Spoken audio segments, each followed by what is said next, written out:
네, 안녕하십니까? 요즘 날씨 많이 덥죠? 그래도 크게 아프지 않고 다들 건강하게 이렇게 예배드려서 하나님께 감사합니다. 감사하지 않아요? 폭염으로 사망하는 분도 있고 각종 질병에 노출된 분도 있는데 건강하게 감사한 거죠. 자, 오늘 말씀 제목은 너희 믿음대로 되라입니다. 말씀은 마태복음 9장 18절에서 38절이고 요절 29절입니다. 9장 29절을 함께 읽겠습니다. 시작. 예수께서 그들의 눈을 만지시며 이르시되 너희 믿음대로 되라 하시니. 기도하겠습니다. 오늘 오신 주님, 저희가 이 폭염 가운데서도 하나님의 은혜로 건강하게 이렇게 모여서 우리 하나님을 예배할 수 있도록 은혜 주심을 감사합니다. 우리의 예배가 하나님을 성부, 성자, 성령 하나님을 기쁘시게 하는 예배가 되게 하여 주시고 또 예배드린 우리 각 사람을 주님께서 긍휼히 여기시고 복을 주시옵소서. 죄 용서의 은혜를 주시고 하나님의 말씀이 우리 안에 빛이 되고 또 생명이 되고 은혜가 되고 하나님의 말씀이 우리에게 능력이 되도록 성령님께서 역사하시고 은혜 주시기를 기도합니다. 예수님의 이름으로 기도하였습니다. 아멘. 오늘 본문에서 예수님께서는 여러 사건이 나오는데 한 관리의 죽은 딸을 살리시고 또 12해를 혈루증으로 앓는 한 여자의 혈루증을 또 치료하시고 또 두 맹인의 눈이 밝아지게 하십니다. 그런데 이러한 일들이 그냥 된 것이 아니라 오늘 본문을 보면 예수님께서 각 사람의 믿음을 보시고 그 믿음을 축복하여 주신 결과인 것을 알 수 있어요. 오늘 말씀을 통해서 우리가 각 사람의 믿음대로 역사하시는, 각 사람의 믿음대로 일하시는 예수님을 잘 배워서 우리도 우리의 믿음으로 구원도 받고 또 우리 믿음으로 축복을 받고 우리 믿음으로 새 역사를 창조할 수 있기를 바랍니다. 그리고 목자 없는 양과 같이 고생하며 기진하는 무리의 추수할 일꾼으로 쓰임받기를 바랍니다. 제1장 한 관리와 12해를 혈루증으로 앓는 여자와 두 맹인의 믿음, 18절에서 31절 말씀입니다. 18절을 보세요. 예수님께서 이 말씀 곧 우리 지난 시간 한 말씀이죠. 새 포도주는 새 부대에 넣어야 한다. 이 말씀을 하실 때 이때 한 관리가 예수님께 와서 절하며 말합니다. 뭐라고 합니까? 내 딸이 방금 죽었사오나 오셔서 그 몸에 손을 얹어 주소서. 그러면 살아나겠습니다. 라고 말했습니다. 마가복음 5장 22절에 의하면 이 본문에 오늘 본문의 이 한 관리는 회당장 야이로였고 죽은 딸은 야이로의 12살 된 무남 동녀 외동딸이었습니다. 대부분의 사람들이 죽기 전에는 어떻게든 살려보려고 애를 쓰지만 이제 죽으면 어때요? 죽으면 이제 끝났다. 그렇죠. 죽으면 끝났다 생각하고 포기합니다. 그러나 이 관리는 자기 딸이 죽었다고 해서 포기하지 않았어요. 딸이 방금 죽었는데도 불구하고 그는 포기하지 않았어요. 그는 딸을 너무나 사랑했기 때문에 포기할 수 없었습니다. 그는 자기 딸이 12살 된 자기 딸이 죽었을 때 그는 예수님을 생각했어요. 12살이면 초등학교 한 5학년 정도 되었겠지요. 그리고 그는 예수님께서 방금 딸이 죽었지만 예수님께서 오셔서 죽은 자기 딸의 몸에 손을 이렇게 딱 얹어주시면 죽은 자기 딸이 살아날 것이다. 살아날 것을 그는 믿었습니다. 그리고 이것이 한 관리의 믿음이었어요. 딸이 방금 죽었으나 예수님께서 오셔서 죽은 딸의 몸에 예수님이 손을 얹어주시면 죽은 딸이 살아날 것이다. 이걸 믿었습니다. 19절을 보십시오. 예수님께서 일어나 그를 따라가심에 제자들도 함께 갔습니다. 20절입니다. 12해 동안이나, 12년이죠. 12년 동안이나 혈루증으로 앓는 한 여자가 예수님의 뒤로 와서 몰래 그 거둣가를 만졌습니다. 혈루증은 일종의 부인병으로서 하혈하는 그 자궁에서 피가 조금씩 계속 흘러나오는 병입니다. 여자는 몸에서 피가 빠져나가기 때문에 늘 피가 부족하니까 얼굴이 창백했고 힘이 없었습니다. 늘 만성 빈혈에 시달렸고 항상 무기력했습니다. 또 혈루증은 율법적으로 부정한 병이어서 이 여자가 만지는 모든 것이 부정하게 됩니다. 이 여자가 만지는 물건도 부정해지고 여자가 만지는 사람도 부정해집니다. 그래서 이 여자는 자신이 부정하다, 나는 혈루증으로 인해서 깨끗하지 않다라는 생각을 항상 가지고 있었고, 그래서 이제 자기 혈루증 병을 숨겼습니다. 그래서 여자는 다른 사람들처럼 예수님 앞으로 나와서 도움을 청할 수 없었어요. 나오는 과정에서 사람들과 접촉을 하게 되고 또 다른 사람을 부정하게 할 수 있기 때문에 예수님 앞으로 나오지 못하고 여자는 예수님 이제 뒤로 와서 예수님 몰래 예수님의 겉옷을 만졌어요. 그러나 여자는 자기 마음에 예수님의 겉옷만 만져도 구원을 받을 것이라는 믿음이 있었어요. 그러니까 이 여자가 가진 믿음은 뭐예요? 예수님의 겉옷만 만져도 구원을 받을 것이다. 이게 이 여자의 믿음이었어요. 그리하여 여자는 예수님의 뒤로 와서 그 겉옷가를 만졌고, 이 여자의 행동은 믿음으로 한 행동, 즉 믿음의 행동이었습니다. 예수님께서 돌이켜 그를 보시면 말씀하십니다. 따라 안심하라. 내 믿음이 너를 구원하였다. 그러자 여자가 그 즉시 구원을 받았어요. 물론 여기서 구원은 혈루증으로부터의 구원입니다. 그러니까 12년 동안이나 혈루증을 치료하지 못했는데 여자가 믿음으로 예수님의 겉옷을 만졌고 예수님께서 네 믿음이 너를 구원하였다 라고 말씀하시자 그 즉시 혈루증이 딱 끊어진 거죠. 구원을 받았어요. 12해 동안이나 혈루증으로 앓은 이 여자를 구원하신 분은 예수님이십니다. 그렇죠? 그러나 예수님의 이 구원의 행동을 불러일으킨 것은 어디까지나 그 겉옷만 만져도 구원을 받겠다고 생각한 이 여자의 믿음과 또 믿음으로 한 행동이었습니다. 그래서 예수님은 이렇게 말씀하셨죠. 내 믿음이 너를 구원하였다. 그러니까 예수님이 구원하셨지만 그 구원을 가져온 것은 내 믿음, 너의 믿음이다. 그리고 그 믿음은 예수님의 겉옷만 만져도 구원을 받을 것이라는 믿음이죠. 혈루증은 지난 12년 동안이나 여자를 몹시 고통스럽게 한 아주 고질병이고 불치병이었어요. 그러니까 한 질병을, 그것도 그냥 작은 질병이 아니라 혈루증은 아주 큰 질병이죠. 배에서 피가 나오기 때문에 힘이 없고 창백해지고 굉장히 고통스러운 질병입니다. 굉장히 중증인 거죠. 근데 이 한 질병을 12년 동안이나 계속 앓는다는 것은 굉장히 힘든 일이죠.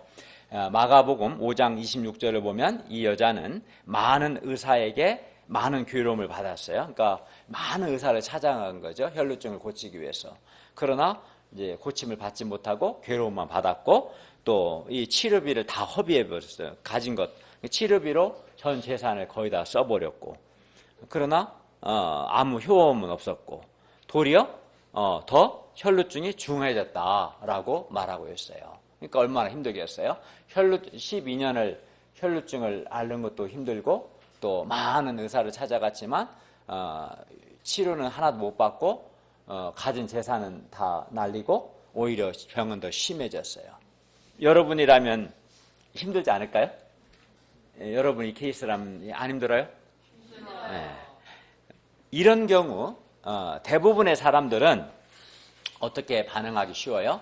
이렇게 한 12년 동안이나 많은 의사, 찾아갈 수 있는 모든 의사는 다 찾아간 거고, 치료비로 돈은 다 날리고, 또 실제로 효험은 없고 더 이렇게 병은 악화되고, 이러면 이제 혈루증을 치료하는 것에 대해서 이제 불신하게 돼요. 안 되겠다.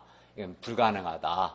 그냥 어쩔 수 없다. 이렇게 혈루증을 치료하는 것에 대해서 불신을 하고, 아예 그 혈루증으로부터 낫고자 하는 소원 자체를 이제 잃어버리게 되기 쉽습니다. 많은 사람들이. 처음이야 이제 혈루증으로부터 구원을 받고자 하는 그런 소원이 있죠. 또 좋은 의사를 만나면 나을 수 있다는 희망도 있었죠. 그런데 12년이나 되고 또 많은 의사를 찾아가고 온갖 시도를 다 했는데도 효험이 없고 더 악화되고 돈은 다 날리고, 그러다 보면 사람이 이제 혈루증 낫는 것에 대해서 이제 믿음을 갖기가 쉽지 않죠. 불신하게 되고, 이제는 이제 지쳐갖고 낫고자 하는 소원을 다 잃어버리기 쉽습니다. 대부분 다 그렇죠. 그러나 오늘 본문의 이 여자는 혈루증으로부터 낫고자 하는 소원이 여전히 있었어요. 포기하지 않은 거예요. 이 여자는 그 12년 동안이나 고생했어도 여전히 혈루증으로부터 낫고자 하는 소원이 있었고, 또 예수님께 대한 믿음이 있었던 거죠. 어떤 믿음? 자기가 예수님의 겉옷만 만져도 혈루증에서 구원을 받을 것을 믿는 그 믿음이 있었던 거죠. 물론 그 믿음은 예수님에 대한 소문을 듣고 믿었겠죠. 예수님, 이 여인이 예수님 만나기 이전에 이미 예수님은 각종 많은 병자들을 고치셨고, 이 소문이 다 퍼졌죠. 오늘 본문도 보면 소문이 빨리 퍼져요. 26절도 그 소문이 온 땅에 퍼진다. 31절도 예수의 소문을 그 온 땅에 퍼뜨렸다. 소문은 금방 퍼져요. 이런 소문은 SNS가 없어도. 왜냐하면 절박하니까. 기적이고. 그리고 이제 이 여자는 예수님에 대한 소문을 듣고 예수님을 믿었고. 그렇죠. 네. 그리고 이 예수님이라면 내가 예수님의 겉옷만 만져도 혈루증에서 구원을 받을 것이라고 믿은 거죠. 여자의 이러한 믿음이 그를 혈루증에서 구원했고, 그리하여 그는 이제 혈루증으로부터 구원받고 이제는 아주 건강한 생명력 있는 힘찬 인생을 살게 되었습니다. 그런데 예수님 여자의 다른 것, 예수님은 여자의 다른 것, 뭐 예를 들어서 뭐 여자가 예수님 뒤로 와서 예수님의 겉옷을 만지고 예수님 몰래 예수님의 그 치료의 능력을 훔치고자 한 거잖아요. 그죠? 이러한 것은 전혀 예수님께서 보지 않으시고 뭐만 보셨어요? 오직 여자의 믿음만을 보시고 여자의 믿음을 축복해 주셨어요. 뭐라고 축복했어요? 딸아, 안심하라. 마음 편안히 가져라. 너의 믿음이 너를 구원하였다. 여기서 딸아 안심하라는 것은 부정한 그가 예수님 뒤로 와서 몰래 예수님의 겉옷가를 만진 것에 대해서 여자 입장에서는 죄의식이 있겠죠. 또 그 혼나지 않을까? 두려움을 갖기 쉬운데 no problem. 너 죄의식을 갖거나 두려울 거 없다. 안심하라. 마음 편안히 가져라. 너가 그렇게 뒤로 와서 몰래 한 거 전혀 문제 삼지 않겠다. 마음 편안하게 가져라. 라는 말이에요. 예수님은 12해를 혈루증으로 앓은 여자처럼 우리 역시 믿음의 사람이 되기를 원하십니다. 그리고 우리의 믿음을 축복하십니다. 너의 믿음이 너를 구원하였도다. 이렇게 말씀합니다. 그러므로 우리 역시 믿음의 사람이 될 수 있기를 기도합니다. 23절을 보십시오. 예수님께서 그 관리의 집에 가셔서 피리 부는 자들과 떠드는 무리를 보셨어요. 슬픈 피리 소리와 사람들의 울음소리가 초상집 분위기를 더욱 슬프게 했어요. 그러나 예수님은 전혀 슬퍼하지 않으셨습니다. 예수님은 피리 부는 자들과 떠드는 무리들, 곡하는 무리들을 보시고 말씀합니다. 24절을 보세요. 물러가라. Go away. 나가라. 이 소녀가 죽은 것이 아니라 잔다. 예수님은 부활이요 생명이시기 때문에, 부활이라는 것은 예수님이 죽은 자를 살리시는 거고, 생명은 생명을 주시는 거니까, 예수님은 부활이요 생명이시기 때문에 얼마든지 죽은 자를 살리실 수 있고 또 죽은 자에게 생명을 다시 주실 수 있습니다. 그래서 부활이요 생명이신 예수님은 죽음을 잠으로 보시는 거죠. 잠으로. 그치? 왜냐하면 죽은 자를 다시 살릴 수 있으니까 죽음을 잠으로 보시고, 그 소녀가 죽은 것이 아니라 잔다라고 말씀하셨어요. 그러나 사람들은 그렇게 말씀하시는 예수님을, 본문을 보면 비웃었어요. 24절 하반절에 비웃더라. 이는 그들이 부활이요 생명이신 예수님을 믿지 않았기 때문에 그렇게 한 거, 비웃은 거예요. 25절을 보십시오. 예수님은 맨 먼저 하신 일이 비웃는 무리를 내보내셨어요. 그리고 들어가 소녀의 손을 잡으셨습니다. 그러자 죽은 소녀가 일어났어요. 그러니까 관리의 믿음대로 결국 그의 죽은 딸이 살아났습니다.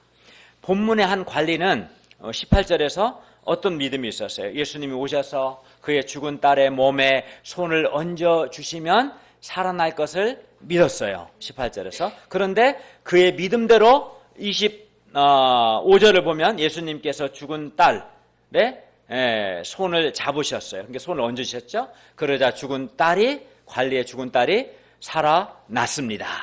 그러니까 뭡니까? 이걸 뭘 말해주는 거예요? 18절과 25절을 같이 읽어보면 정말 이 관리의 믿음대로 되었어요. 그죠? 관리의 믿음대로. 예수님이 오셔서 그 딸의 몸에 손을 얹으면 죽은 딸이 살아날 거 믿었고, 예수님이 딸의 손을 잡자 정말 살아났으니까 그 관리의 믿음대로 되었고, 그리고 그 소문이 그 온 땅에 퍼졌습니다. 예. 우리는 이 상을 통해 예수님께서 죽은 소녀를 그냥 살리신 것이 아니라 혈루증 앓는 여자와 마찬가지로 이 한 관리의 믿음을 통해 살리셨음을 배울 수 있습니다. 아까 혈루증 여자도 너의 믿음이 너를 구원했다 말씀하셨지만, 또 이 관리도 예수님을 믿었고 그의 믿음대로 딸이 살아났어요. 예수님은 한 관리의 믿음을 보시고 그를 따라 그의 집에 가셔서 그 관리의 믿음대로 그의 죽은 딸을 살리셨습니다.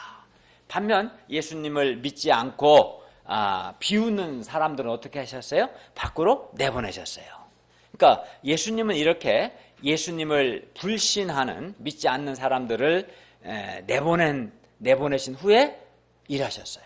왜 그렇습니까? 왜냐하면 예수님은 불신, 즉 예수님을 믿지 않는 것을 가장 싫어하시기 때문입니다. 사람들은 예수님 못 믿을 수도 있지 그 상황에서 솔직히 믿는 게 더 어렵지 이렇게 나름 맞게 변명하기도 해요. 그렇죠? 합리화하거나 또 아니면 예수님을 믿지 않는 것을 심각한 죄로 여기거나 하지 않아요. 그런 경향이 있어요. 사람이 다른 사람을 해치거나 어떤 사유적인 어떤 물리적인 어떤 폭력적인 행위를 한다거나 막 그런 것은 죄다 이렇게 생각하는데, 예수님을 믿지 않는 것을 심각한 죄로 생각하지 않는 경향이 있고, 특히나 이렇게 사람이 죽었는데 예수님이라고 어떻게 살릴 수 있겠어? 이런 상황에서 그렇게 반응하는 것을 큰 죄로 여기지 않아요. 그러나 예수님이 보실 때는 그렇지 않아요. 예수님을 믿지 않는 것이 가장 큰 죄예요. 그리고 예수님은 이 예수님을 믿지 않는 불신의 죄를 아주 싫어하셔요. 그래서 이 예수님을 믿지 않는 자들을 어떻게 합니까? 김찬성? 내보내시는 거예요. 예수님께서 밖으로. 그냥 불신을 싫어하시기 때문에. 따라서 우리가 예수님의 일하심, 예수님의 구원의 능력, 예수님의 일하심을 우리가 체험하기 위해서는, 우리가 이 은혜를 예수님의 구원을 경험하고 예수님의 은혜를 체험하기 위해서는 우리 자신이나 우리 공동체에서 불신의 세력, 즉 예수님을 믿지 않는 그런 요소들을 제거하고 우리가 믿음을 가져야 합니다. 내가 믿음을 가져야 예수님께서 우리 가운데서도 믿음의 역사를 이루십니다. 순서가 있는 거예요. 예수님이 가장 먼저 하신 일은 예수님을 믿지 않고 비웃는 자들을 먼저 내보내셨어요. 그러고 나서 관리의 믿음대로 딸의 손을 잡으셔서 살리셨어요. 그러니까 정말 여러분 예수님의 살아계신 주님의 구원의 역사, 구원의 능력을 경험하고 체험하기를 원하신다면 우리 안에, 여러분 안에 있는 그 불신, 예수님 믿지 않는 것을 내보내고 철저하게 회개하고 예수님을 믿는 것이 아주 중요합니다. 그렇기 때문에 우리가 믿음의 사람이 될 수 있기를 기도합니다. 27절과 28절을 보십시오. 예수님께서 거기에서 떠나가실새 두 맹인이 따라오며 소리질러 말합니다. 다윗의 자손이여 우리를 불쌍히 여기소서. 여기서 다윗의 자손이란 예수님께서 약속하신 메시아, 즉 하나님이 약속하신 메시아, 즉 하나님께서 약속하시고 보내신 바로 그 구원자라는 뜻입니다. 그러나 예수님은 못 들은 채 하시고 그냥 집으로 확 들어가 버리셨어요. 여기 본문에 보면은 소리 질러 말했는데 못 들을 수가 없어요. 소리를 질렀어. 크게 다윗의 자손이여 우리를 불쌍히 여기소서. 큰 소리 두 명이 소리 질러서 못 들을 수 없는데 못 들은 채 하시고 그냥 집으로 확 들어가 버리셨어요. 사실 이렇게 한 건 믿음의 테스트를 하기 위해서 하신 건데, 그래도 이 두 맹인은 포기하지 않으시고 집에까지 따라 들어갔어요.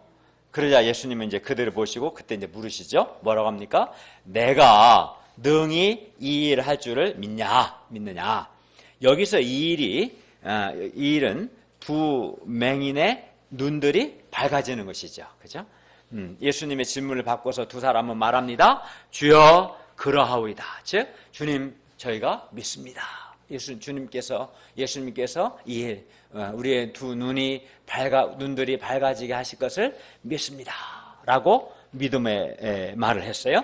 두 맹인은 예수님께서 자기들의 눈이 밝아지게 해주시기를 바라고 또 믿었습니다. 29절을 볼까요? 이에 예수님께서 그들의 눈을 만지시며 말씀하셨습니다. 너희 믿음대로 되라. 그러자 정말 그들의 믿음대로, 그들의 믿음이 뭐예요? 예수님께서 그들의 눈들이 밝아지게 하실 것을 믿는 것, 그들의 믿음대로 그들의 눈이 어떻게 됐어요? 눈들이 밝아졌어요. 이 상을 통해 우리는 믿음에 대해서 두 가지 중요한 진리를 배울 수 있어요. 첫째, 예수님은 사람을 보실 때 뭘 보냐면 믿음이 있는가를 보십니다. 다른 사람을 볼 때는 주로 그 사람의 어떤 인간적인 조건이나 외모나 또 사회적인 지위를 봅니다. 그러나 예수님께서는 사람을 보실 때 우리가 알아야 할 것은 사람의 인간 조건이나 또 외모나 사회적인 지위를 전혀 보지 않으신다는 거예요. 우리가 복음서를 사실 읽어보면 예수님은 사람의 외모나 학벌이나 연봉이나 사회적 지위나 인간적인 조건으로 사람을 차별한 게 단 한 번도 안 나와요. 그러니까 셀이나 창녀나 이런 사람과 니고데모 같은 아주 굉장히 고위직 관료 또 아주 종교 지도자들, 많이 배운 사람들, 이런 사람들은 막 갭이 엄청나게 나는데도 전혀 차별이 없어요. 그게 예수님은 이제 철저하게 사람을 보실 때 외모를 보지 않으시고, 다만 딱 하나는 보셔요. 그 사람에게 예수님을 믿는 믿음, 하나님을 믿는 믿음이 있는가, 이걸 보시고 있으면 그 믿음을 축복하십니다. 따라서 예수님의 세계에서는 믿음의 사람이, 즉 하나님을 믿고 예수님을 믿는 믿음의 사람이 존중을 받고, 또 믿음의 사람이 구원을 받고, 믿음의 사람이 축복을 받고, 또 믿음의 사람이 하나님께 귀하게 쓰임받습니다. 따라서 우리가 믿음의 사람이 되어야 합니다. 이게 아주 중요해요. 믿음의 사람이 되어야 돼요. 둘째, 예수님은 우리의 믿음대로 일하시고 우리 믿음을 축복하십니다. 한 관리는 예수님께서 오셔서 그의 죽은 딸의 몸에 손을 얹어주시면 살아나겠다는 그런 믿음이 있었고, 예수님께서 죽은 딸의 손을 그의 믿음대로 잡으심에 그의 믿음대로 그의 죽은 딸이 살아나셨습니다. 또 12년 동안의 혈루증을 앓는 여자는 예수님의 겉옷만 만져도 구원을 받을 것이라는 그런 믿음이 있었고, 그 여자의 믿음대로 그녀는 정말 예수님의 겉옷을 만졌을 때 혈루증에서 구원을 받았습니다. 또 두 맹인은 어땠어요? 우리 방금 배운 것처럼 예수님께서 그들의 눈들이 밝아지게 하실 것을 그들은 믿었고, 주여 그러하이다 그랬잖아요. 믿었고, 또 그들의 믿음대로 그들의 두 눈들이 어떻게 됐어요? 밝아졌어요. 그러니까 이 상을 통해 볼 때 우리는 예수님께서 각 사람의 믿음대로, 즉 한 관리의 믿음대로, 12회의 혈루증으로 앓은 여인의 믿음대로, 두 맹인의 믿음대로, 각 사람의 믿음대로 일하시고 또 각 사람의 믿음대로 축복하신다는 것을 배울 수 있습니까? 없습니까? 배울 수 있죠. 그죠? 우리가 숙명여자대학교를 개척한 것은 믿음의 역사였어요. 저는 분명했어요. 하나님께서 숙대 학생들 가운데 구원 역사를 이루시고 믿음의 사람을 세워주실 것을 믿었어요. 그리고 우리의 믿음대로, 또 저의 믿음대로 하나님께서 우리 하예수 목자님, 배한나 목자님, 소유경 목자님을 숙대 가운데 믿음의 사람으로 세워주셨습니다. 그렇죠? 우리는 또 죽은 자를 살리시며 없는 것을 있는 것 같이 부르시는 전능하신 하나님께서 우리에게 당시에는 없는 교회 건물을 있게 하실 것을 믿었어요. 그리고 우리의 그 믿음대로 하나님께서 우리에게 지금 여기 현재의 교회 건물을 주셨어요. 그러니까 우리의 똑같아요. 원리가. 우리의 믿음대로 일하시고 믿음을 축복해 주셨어요. 예수님은 바로 지금도 우리의 믿음대로 일하시고 우리의 믿음대로 우리를 축복하십니다. 그래서 너희 믿음대로 되라 라고 말씀합니다. 예수님 자신의 믿음대로가 아니라 너의 믿음대로, 김대한 너의 믿음대로, 신태진 너의 믿음대로 되라 말씀합니다. 그러니까 우리 각 사람에게 믿음이 있어야 돼요. 믿음도 돼야 너의 믿음대로, 각 사람의 한 사람 한 사람의 믿음대로, 인격적으로 너의 믿음대로 되라. 근데 너에게 믿음이 없으면 될 게 없겠죠. 이정한 너의 믿음대로 되라. 근데 이정한에게 믿음이 없으면 주님의 역사가 일어날 수가 없어요. 내 믿음대로 되라. 말씀하실 때 그냥 예수님 자신의 믿음이 아니에요. 말씀을 듣는 너의 믿음대로. 강선에 너의 믿음대로 되라. 강선에게 믿음이 있어야 돼요. 그렇죠? 각 사람에게 믿음이 있어야 돼요. 그러면 그러면 우리가 어떻게 믿음을 가질 수 있을까? 내가 어떻게 본문의 한 관리처럼, 또 12회를 혈루증 앓는 한 여인처럼, 또 두 맹인처럼, 또 저처럼 어떻게 내가 믿음을 갖고 믿음의 사람이 될 수 있을까? 그런 생각이 들어야 안 들어요? 그걸 얘기할게요. 두 가지를 생각해 볼 수 있어요. 첫째는 우리에게 하나님과의 관계 속에서 하나님께 대한 간절한 소원이 있어야 돼요. 가장 먼저는 간절한 소원이 있어야 돼요. 하나님께 대해서 간절한 소원이 있어야 돼요. 오늘 본문을 보면 한 관리도 12회 동안의 혈루증을 앓은 여자도 두 맹인도 다 하나님께 대한 소원이 있었어요. 어떤 소원? 한 관리는 예수님께서 오셔서 그 딸의 몸에 손을 얹으면 딸이 살 것이라는, 그리고 그 딸을 살리고자 하는, 죽은 딸을 살리고자 하는 간절한 소원이 있었고, 12회 혈루증 앓는 여자는 이게 사실은 쉬운 건 아니에요. 이런 소원을 갖는다는 게. 왜냐하면은 사람이 죽으면 포기하거든요. 근데 이 관리는 딸이 방금 죽었지만 포기하지 않고 죽은 딸을 살리고자 하는 소원이 있었고, 아까 말씀드린 것처럼 12회를 혈루증 앓는 여자는 참 소원을 잃어버리기 쉬워요. 그냥 12년 동안이나 했는데 안 됐거든요. 오히려 더 나빠지고 재산 다 날리고 안 해본 게 아니에요. 소원도 없어지기 쉬운데 여전히 소원이 있었어요. 포기하지 않은 거예요. 하나님 앞에서 주님께서 자기의 12년 동안 앓는 혈루증으로부터 자기를 구원해 주시기를 바라는 간절한 소원이 있었고, 또 두 맹인 역시 마찬가지예요. 큰 소리로 주님의 긍휼을 구했거든요. 근데도 예수님이 못 들은 척하고 집으로 탁 들어가셨을 때 상처받고 안 되겠구나 포기한 사람 포기할 수도 있잖아요. 근데 그렇게 하지 않고 끝까지 따라 들어가는 거예요. 그 집까지 따라 들어가면서 그들의 두 눈들이 밝아지기를 간절히 바란 거예요.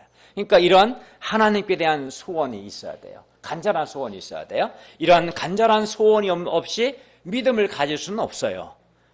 저에게는 간절한 소원이 있었어요.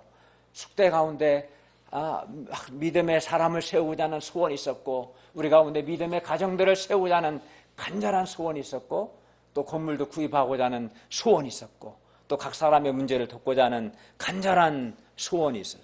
포기치 않는 간절한 하나님과의 관계 속에서 포기치 않는 간절한 소원이 있어요. 소원이 없이 믿음을 가질 수는 없는 거예요, 사실은. 그래서 히브리서 11장 1절에 보면 믿음은 바라는 것들의 실상, 바라는 것, 소원이 없이 믿음을 가질 수는 없는 거예요. 그래서 하나님께 대한 소원이 없는 사람, 기본적으로 마음이 교만한 사람, 심령이 부유한 자들, 세상 소원은 많지. 잘 먹고 잘 살고 세속적인 소원, 세속적인 더러운 욕망은 강한데 정작 하나님 앞에서 겸손하고 하나님 앞에서 간절한 소원이 없는 사람들이 너무나 많아요. 그런 사람이 믿음을 가질 수는 없어요. 우리가 세상 욕망은 절제하고 살아계신 하나님 앞에서 하나님의 도우심을 받고자 하고 하나님의 긍휼을 체험하고자 하는 하나님 앞에서 간절한 소원을 가져야 믿음을 가질 수 있어요. 둘째는 하나님의 어떻게 믿음을 가질 수 있냐면, 둘째는 하나님의 말씀을 듣고, 본문의 이 사람들은 공통적으로 한 관리든 12의 혈루증 앓는 여자든 두 맹인이든 다 예수님에 대한 소문을 듣고 믿은 거예요. 소문을 듣고 믿은 거예요. 그 소문을 기록한 게 성경 말씀이죠. 그래서 우리는 이제 하나님의 기록된 이 말씀을 듣고 읽고 믿는 거예요. 하나님의 말씀을 믿고, 그 다음에 중요한데 일단 믿어야죠. 말씀을 믿는 거예요. 믿음이라는 것은. 예수님의 소문을 듣고 믿은 것처럼 우리는 말씀을 듣고 믿고, 이 말씀을 믿는 믿음을 그 다음에 이제 자기의 삶과 자기 삶의 문제에 적용을 해야 돼요. 두 번째 단계에서는. 그러니까 여러 예수님의 소문을 들었지만 12의 혈루증 앓는 여자는 예수님에 대한 믿음을 어디에다 적용됐어요? 예수님께서 겉옷만 만져도 자기 혈루증으로부터 자기를 구원할 거라는 자기 문제, 혈루증으로부터 구원, 그 문제에다가 예수님을 믿는 믿음을 적용했잖아요. 그죠?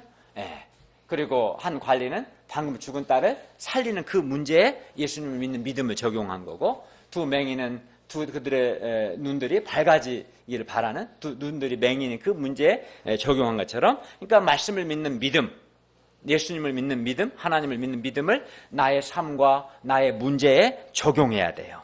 각 사람이 예수님의 소문을 듣고 예수님을 믿었으며 이 믿음을 자기 삶과 자기 문제에 적용했어요. 그리고 이 모든 과정에서, 적용하는 과정에서 뭐 해야 돼요? 어려움이 있는 거예요. 장애물이 있어요. 예수님 못 들은 채 하고 또 12년 동안이나 고치지 못한 여러 문제가 있어요. 그때 우리는 말씀을 붙들고 간절하게 기도해야 돼요. 말씀을 붙들고 기도함으로써 내 안에 찾아오는 끊임없이 사탄이 심는 그런 불신들, 또 부정적인 생각들, 회의를 극복하고 믿음을 가져야 돼요.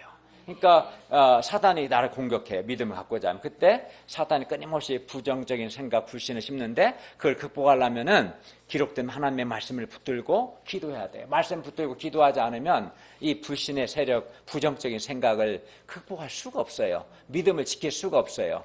그런 불신과 부정적 생각을 극복하고 믿음을 지키기 위해서는 반드시 말씀을 붙들고 회의가 될 때마다 저도 붙들었어요. 죽은 자를 살리시며 없는 것이 있는 것 같이 부르시는 하나님, 그 하나님을 계속 붙들고 말씀을 붙들고 또 제가 이 믿음을 갖게 해달라고, 믿음을 잃지 않도록 간절히 우리가 기도하고, 그래야 믿음을 가질 수 있어요. 이제 믿음을 갖는 게 중요하다는 걸 배웠고, 왜냐하면 예수님은 믿음을 보시고 각 사람의 믿음대로 일하시기 때문에 어떻게 믿음을 가질 수 있는가, 간절한 소원이 있어야 하고 말씀을 듣고 믿고 그 믿음을 나의 삶과 문제에 적용해야 한다. 그리고 그 믿음을 지키기 위해서는 찾아오는 불신과 회의를 부정을 생각하기 위해서 말씀 붙들고 기도하는 게 굉장히 중요하다. 배웠습니까? 네. 실천해 보겠어요? 해보세요. 해봐야 여러분도 각 내 믿음대로 되라 하신 그 말씀을, 그 믿음을 체험하게 되고 문제도 해결받고 하나님을 체험하는 감격과 기쁨이 있어요. 순종, 아무리 내가 말씀 잘 전해도 여러분 순종하지 않으면 아무 소용이 없는 거예요. 이제 말씀을 들었으면 믿음과 순종으로 반응을 하셔야 합니다. 저는 하나님께서 우리 중앙대학교와 숙대 캠퍼스에 학생 제자들을 세워주실 것을 믿습니다. 하나님은 죽지 않으셨어요. 믿습니다. 하나님은 우리 믿음대로 지금도 일하시고 우리 믿음을 축복하시기 때문에 우리는 하나님을 믿고 믿음으로 도전해야 합니다. 가만히 있으면 아무 일도 일어나지 않습니다. 하나님을 믿고 믿음으로 도전해야 합니다. 너희 믿음대로 되라. 너의 믿음대로 되라. 너에게 믿음이, 나에게 믿음이 있어야 합니다. 제2장 추수할 일꾼들을 보내주소서. 35절을 보십시오. 예수님께서 모든 도시와 마을에 두루 다니사 그들을 회당에서 가르치시며 천국 복음을 전파하시며 모든 병과 모든 약한 것을 고치셨습니다. 예수님의 사역의 핵심은 천국 복음을 전파하시는 거였어요. 천국 복음이라는 것은 하나님의 나라, 곧 하나님의 통치가 각 사람에게 이루어지게 하는 것이고 이것이 예수님의 사역의 핵심이었어요. 그러므로 우리가 전해야 할 것도 역시 천국 복음이에요. 천국 복음이라는 건 이런 거예요. 우리가 예수 그리스도의 복음을 전파하면, 예수 그리스도의 복음이라는 건 또 이런 거예요. 예수님께서 우리를 사랑하사 우리 죄를 위해서 우리 대신 십자가에서 우리가 받아야 할 죄의 형벌을 받으심으로 예수님께서 우리 대신 죄의 형벌을 받으심으로 예수 믿는 나의 죄를 용서하시고 예수 믿는 나에게 영생을 주셨습니다. 이걸 믿는 것이, 이것이 예수 그리스도의 복음이고 이걸 믿는 거예요. 이 예수 그리스도의 복음을 우리가 이제 전파할 때 각 사람이 이 복음을 받아들이면 죄를 용서받고 하나님의 통치를 받는 것. 이게 바로 본문이 말씀하는 천국 복음이에요. 그러니까 그렇죠. 이게 천국 복음을 전해야 하는 거죠. 예. 그래야 그 사람이 죄를 용서받고 하나님의 통치를 받습니다. 36절을 보세요. 예수님께서 무리를 보시고 불쌍히 여기시니 이는 그들이 목자 없는 양과 같이 고생하며 기진하기 때문입니다. 여기서 고생하다는 말은 괴로움을 당하다라는 뜻이고 기진하다는 말은 부모 없이 버려진 아이처럼 내던져진 상태를 가리킵니다. 예수님은 모든 도시와 마을에 두루 다니시면서 무리가 목자 없는 양과 같음을 보시고 불쌍히 여기셨어요. 예수님은 무리의 인간적인 조건을 보시고 그들을 불쌍히 여기신 것이 아니라 그들이 목자 없는 양과 같기 때문에 그들을 불쌍히 여기신 것입니다. 목자 없는 사람은 구원의 길, 생명의 길을 알지 못하기 때문에 고통합니다. 어떻게 해야 내가 구원을 받을지, 어디에 생명이 있는지 모르죠. 모르기 때문에 고통하죠. 또 목자 없는 사람은 진리를 알지 못하기 때문에 방황합니다. 목자 없는 사람은 그 삶이 영적으로 빈곤하며 하나님의 보호하심과 인도하심을 받지 못합니다. 목자는 그가 하나님의 도우심을 받도록 돕거든요. 근데 그걸 가르쳐주는 사람이 없으니까 하나님의 보호하심, 도우심을 못 받고 구원도 못 받고 불쌍하지 않겠어요?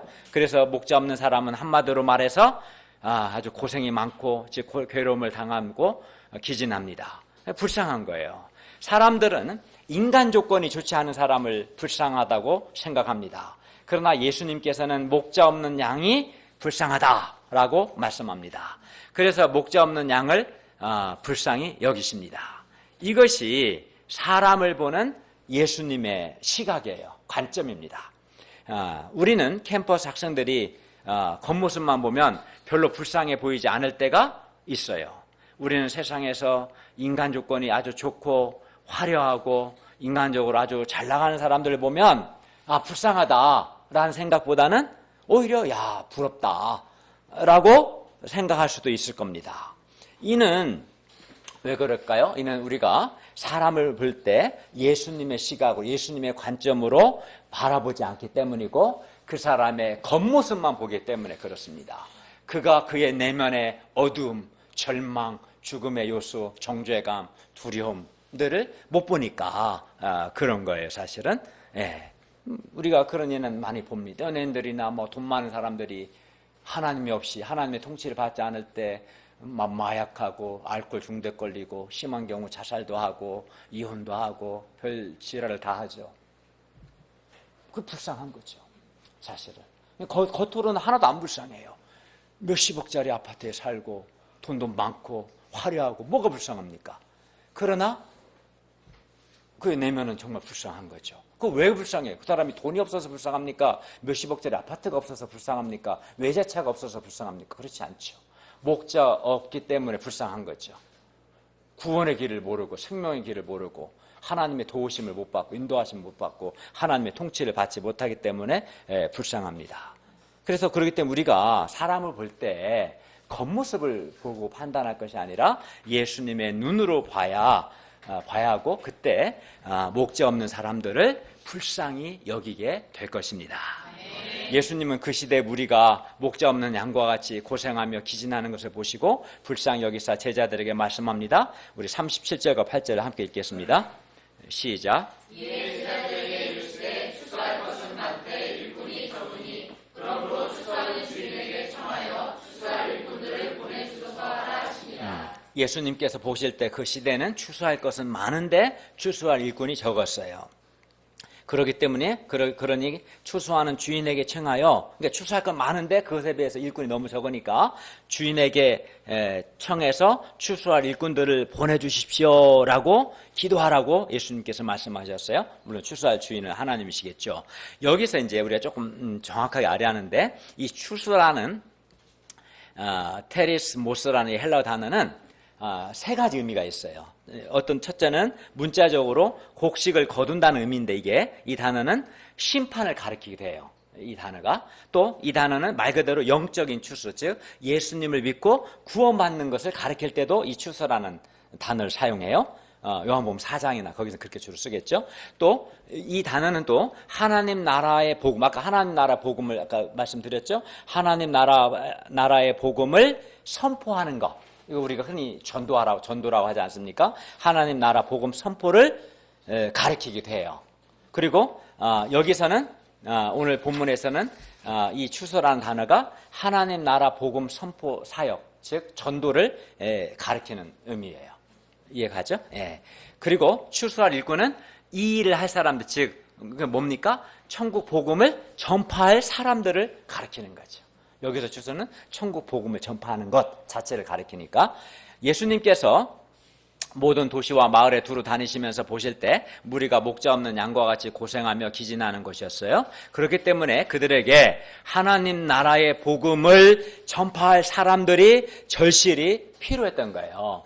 그러니까 목자 없는 양같이 아주 고통하고 기진하는 이유가 뭐예요? 목자 없으니까. 다르게 표현하면 하나님 나라의 복음을 알지 못하니까. 그래서 그들이 기진하고 고통하잖아요.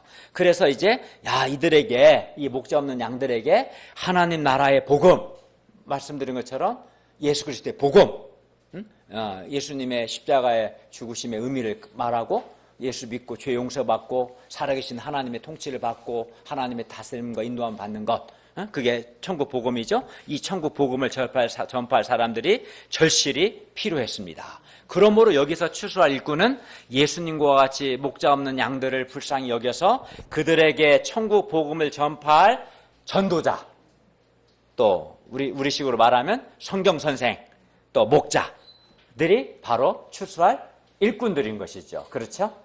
예. 천국 복음을 전하는 우리가 이 시대, 우리 시대 누굽니까? 추수할 일꾼들입니다. 예수님께서 보실 때 추수할 것은 많았어요. 즉 천국 복음을, 예수 그리스도의 복음을 들어야 할 사람들은 아주 많았어요. 목자 없는 양이 많은 것 보니까 복음을 못 들은 사람들이야. 천국 복음을 들어야 할 사람들이 아주 많았어요. 그러나 그에 비해서 천국 복음을 전할 추수할 일꾼은 매우 부족했어요. 적었어요. 그래서 많은 양들이 목자 없는 양과 같이 아주 고생하며 기진하고 있었어요. 예수님은 제자들에게 말씀합니다. 추수하는 주인 곧 살아계신 하나님께 추수할 일꾼들을 보내주소서 하라. 그리고 예수님은 10장에서 이제 다음 시간에 배우겠지만 그 시대 목자 없는 양과 같은 무리에게 하나님 나라 복음을 선포할 추수할 일꾼으로 처음 하신 것이 12 제자를 이제 세우기 시작합니다. 추수할 일꾼을 세우시죠. 그러므로 추수하는 주인에게 청하여 추수할 일꾼들을 보내주소서. 이 기도 제목은 이렇게 기도하라고 예수님 시키셨고 오늘 바로 우리의 기도 제목이기도 합니다. 어느 시대나 이 기도 제목 필요한 거예요. 추수할 일꾼이 있어야 돼요. 그래야 천국 복음을 전파할 거 아니에요. 그죠? 예. 오늘날도 추수할 것은 많습니다. 즉 목자 없는 양과 같이 고생하며 기진하는 사람들이 아주 많다는 거죠. 그러니까 천국 복음을 듣지 못한 사람들이 아주 많다는 거예요. 추수할 것이 많다는 것은. 그러므로 어떻게 할까요? 이제 내가 먼저, 우리 자신이 먼저 추수할 일꾼들이 되어야 돼요. 내가 천국 복음을 전하는 일꾼이 되어야 하고, 다음으로 여기서 끝나면 안 되고, 하나님께 우리도 예수님이 시키신 대로 하나님 우리에게도 추수할 일꾼들을 보내주십시오. 우리 중앙대 숙대에도 추수할 일꾼들을 세워주십시오 라고 우리가 간절히 기도해야 합니다. 구체적으로 어떻게 기도합니까? 하나님께서 우리 중앙대학교 캠퍼스에 20명의 추수할 일꾼들을, 또 숙대 캠퍼스에 12명의 추수할 일꾼들을 세워주십시오 라고 우리가 기도할 수 있기를 바랍니다. 결론입니다. 예수님은 사람의 인간적인 조건이나 외모를 보지 않으시고 뭐 보십니까? 믿음을 보시고, 오직 믿음을 보시고, 또 그 각 사람의 믿음대로 일하시고 그 믿음을 축복하십니다. 따라서 우리에게 뭐가 있어야 합니까? 믿음이 있어야 합니다. 우리가 믿음을 가진 믿음의 사람이 되어야 합니다. 어떻게 믿음의 사람이 되어야 한다는 건 아까 배웠어요. 믿음이 있어야 그 믿음으로 내가 구원도 받고, 믿음으로 축복도 받고, 믿음으로 하나님의 도우심을 받고, 믿음으로 새 역사를 창조할 수 있습니다. 어떻게 믿음을 가져야? 하나님께 대한 소원을 가져야 하고, 하나님의 말씀을 듣고 믿고 그 믿음을 나의 삶과 내 삶의 여러 문제에 적용을 해야 하고, 그죠? 그리고 그 과정에서 생기는 불신과 부정적인 생각, 회의를 극복하고 믿음을 지키기 위해서 뭐 해야 돼? 말씀을 붙들고 간절히 기도하는 삶을 살아야 합니다. 그리고 이 시대 목자 없는 양과 같이 불쌍한 학생들에게 우리가 천국 복음을 전파하는 이 시대 하나님이 세우신 나는 추수할 일꾼이라는 그런 정체성을 갖고 추수할 일꾼의 삶을 살 수 있기를 기도합니다.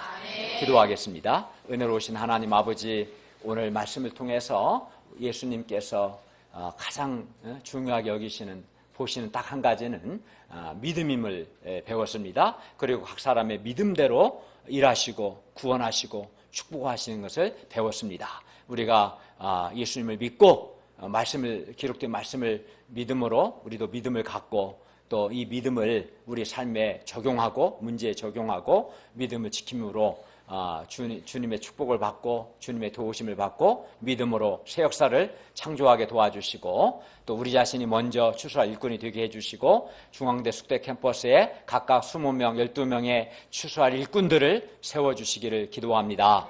예수님의 이름으로 기도하였습니다. 아멘.